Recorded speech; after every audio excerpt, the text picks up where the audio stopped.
খুলনার অধিকাংশ পেট্রোল পাম্পে পদ্মা, মেঘনা, যমুনা তেল ডিপো থেকে তেল সরবরাহ করা হয়েছে। তবে আজও দীর্ঘ লাইনে দাঁড়িয়ে মোটরসাইকেল ও অন্যান্য গাড়ি সরকারের বেঁধে দেওয়া নিয়ম অনুযায়ী তেল নিচ্ছে। যার জন্য তেল আছে, তেলের জন্য এমন কিছু নাই, আমরাই নিজেরাই সৃষ্টি করছি। কাস্টমারদেরকে বুঝাচ্ছি যে ভাই আপনারা প্যানিক হয়েন না, আতঙ্কিত হয়েন না, আপনারা তেল পাবেন। চট্টগ্রামে মজুদ শেষ হয় বন্ধ বেশিরভাগ ফুয়েল স্টেশন।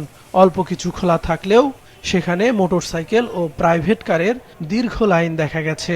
এখানে দেখতেছি তেল সবাই পাবে, তাড়াহুড়া করে সবাই সিরিয়াল দিয়ে তেল নেওয়ার চেষ্টা করতেছে। আগে 10 লিটার লইতে 20 লিটার লইতেছে, উরস্তুল করতেছে। মানে দেশে মনে হয় যুদ্ধ আমাদের এখানেও লাগে গেছে, এরকম হয়ে গেছে। গাজীপুর, নোয়াখালী, দিনাজপুর ও যশোরের পেট্রোল পাম্পগুলোতে ভিড় করছেন পরিবহন চালকরা। তেল না থাকায় কিছু পাম্পে বিক্রি বন্ধ রেখেছে কর্তৃপক্ষ। তেলের দাম বাড়েনি, আমরা ন্যায্য মূল্যেই দিচ্ছি, স্টকও আছে ডিপোতে, কিন্তু লোকের প্রেসারের কারণে আমরা দিতে পারতেছি না। এদিকে ঝিনাইদহে তেল পাম্প কর্মচারীদের মারধরে যুবকের মৃত্যুর ঘটনায় বাস পুড়িয়ে দিয়েছে বিক্ষুব্ধ জনতা।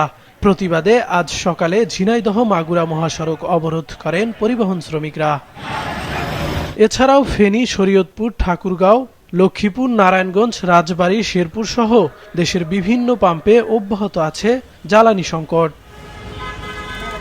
কাউসার আহমেদ, মাছরাঙা, নিউজ ডেস্ক।